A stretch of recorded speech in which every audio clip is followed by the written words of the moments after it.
Let's remember, I stand for freedom. No, let me give it to you this way, Donnie. If America is changing because of the war on terrorism, then the terrorists are winning.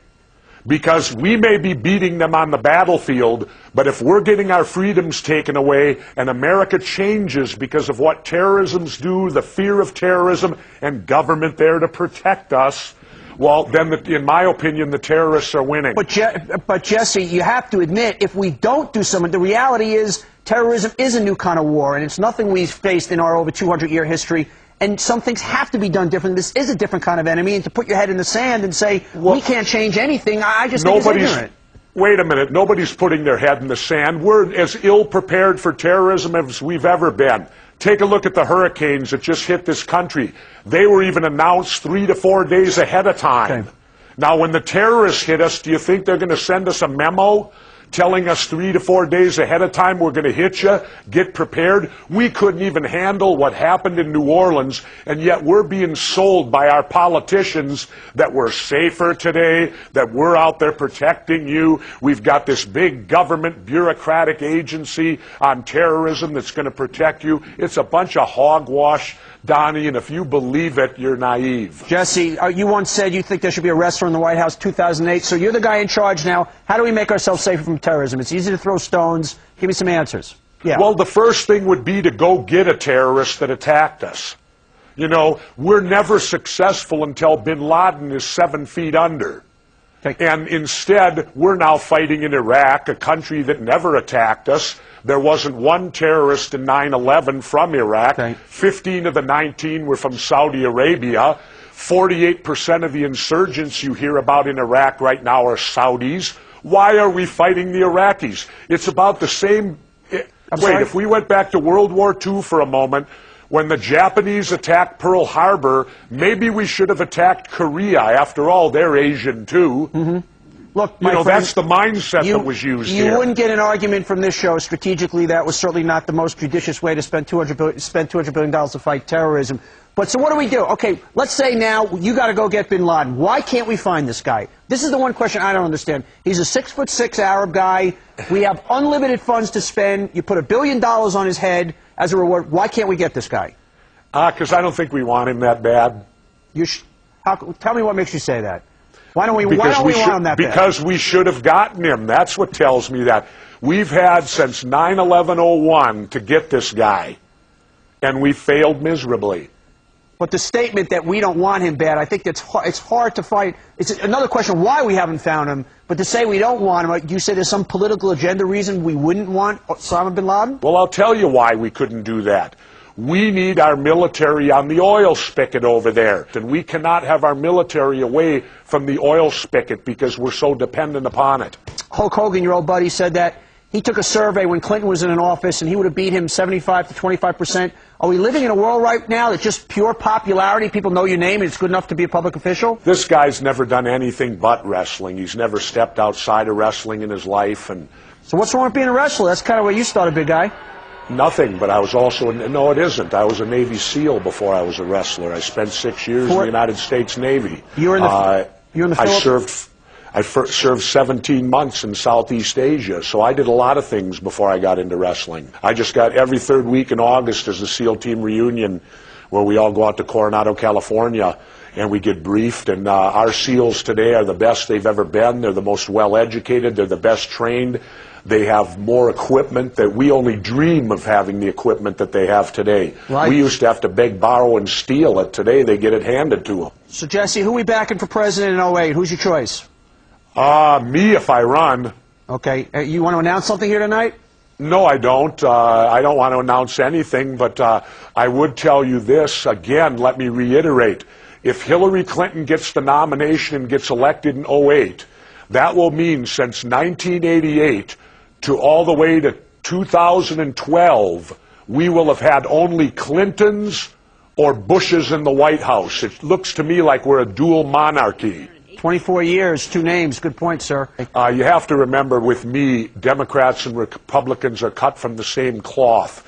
Really, today we have a decision. It's like walking into the grocery store and you go to the soft drink department and the only thing you're offered is Coke and Pepsi. They're both colas, one slightly sweeter than the other, but that's the only choice you get in this country. And think about it a minute. I remember I was on Larry King once with Senator Alan Simpson, and he was expounding the two-party system to me and to Larry King. And I didn't say a word, and Larry finally said, "Governor, what do you think of the two-party system?" I said, "I think it's phenomenal. We get one more choice than communist Russia." Well, I actually do think, I think this country is ready. If the right candidate came along, boy, I don't think they'll need a label on them. When we come back, when we take a break, I'm going to do a little name association with you. I'm going to throw out So, Donnie, you think if I get a haircut and then cut my beard off, you'd support me? Right now, we got to do a little more talking, friend, because I see what you're doing is you're throwing a lot of stones, but I don't hear answers. So, I like your chutzpah, as we say, but I'm still not hearing any answers. I'm just hearing a lot of complaints. Well, ask me something I can give you. What haven't I given you an answer on? You didn't give me any suggestions of how you said, you know what, where our civil liberties are being, encroached upon, we're vis-a-vis fighting terrorism. So I said, well, what do we do to make ourselves safer? And I still don't hear any answers, though. Get bin Laden. Great. How do we do that? That was an answer. Okay, obviously we all want bin Laden, but we can't wave a magic wand. So if we can't do that, if we don't have bin Laden, how do we make ourselves safer as a country? We're going to take a break now. When we come back... We take a break. When we come back, I'll tell you how it's impossible to make us safer as a country. Okay, you're talking to the ex-governor, the new look ex-governor, Jesse Ventura. Keep it here. He's going to continue to be shy and reserved when we come back. Don't go anywhere.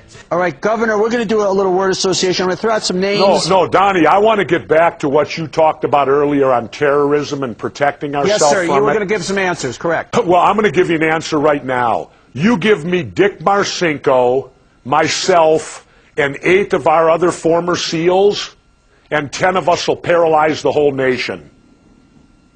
How do you mean? Simple. Look what the two guys did, the snipers. They paralyzed 4 states and 20 million people, and they weren't even that good.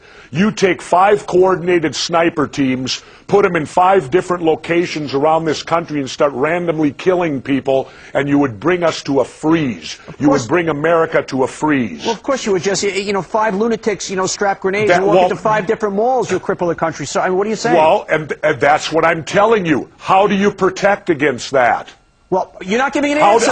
Why do you take away freedoms to stop that? Because taking away freedoms is not going to stop that. I want to ask you about something else. You're talking about the media. We have a lot of packaged media these days. Bill O'Reilly, what's your thoughts on him from Fox? Well, I think they're all the same. Most of these media guys are all a bunch of chicken hawks. You know what a chicken hawk is, don't you? Tell our audience what a chicken hawk is. Well, a chicken hawk is a person when it was their time to serve and go to war and be in the military, they were chicken. But they come back 20, 25 years later, and now they're hawks. They want to go to war. They want to kick everyone's butt because they don't have to do it now. Was Bill O'Reilly? That's a chicken hawk. Bill O'Reilly and I are not friends, but in fairness to him, did he ever duck out on service or anything? Do we have any proof about him being a chicken? He never served. Neither did Hannity. Neither did Limbaugh. Do you want the list to go on with all these guys that support the war and support kicking butt? There's a difference. And none of them ever did it themselves. That's the kind of the Colin Powell school of thought. But there's a difference between guys who weren't called to serve versus guys avoiding serving. Weren't called. Everyone turns 18. Okay, the fact that they didn't volunteer. Where do you get the fact that you weren't called? It's called go down and enlist and then serve your country. Well, there's a difference. You call it, not someone else. But just because somebody doesn't volunteer for the military doesn't mean they're a chicken versus somebody who is drafted and avoids the draft. That's a little bit of a different discussion, I think. No, it isn't. No? Somebody that doesn't volunteer for the military and then comes back 20 years later and wants to go kick everyone's butt with the military, that's a chicken hawk. Okay, fair point. A couple of other folks. Martha Stewart. All I know is I started walking down dark alleys again when they put Martha in prison because I felt safe. Let me throw this at you on a serious note. Think about this a moment. What did Martha go to prison for? Martha went to prison for lying to the government. The insider trading was thrown out. Correct. Now, so in other words, if we lie to our government, we go to prison. Well, what happens when the government lies to us? Well, that's why we're a democracy. We get to vote. We get to vote. Wait a minute. We go to war. When the government lies to us, we go to war. When we lie to the government, we go to prison. Somehow we're getting the raw end of the stick here.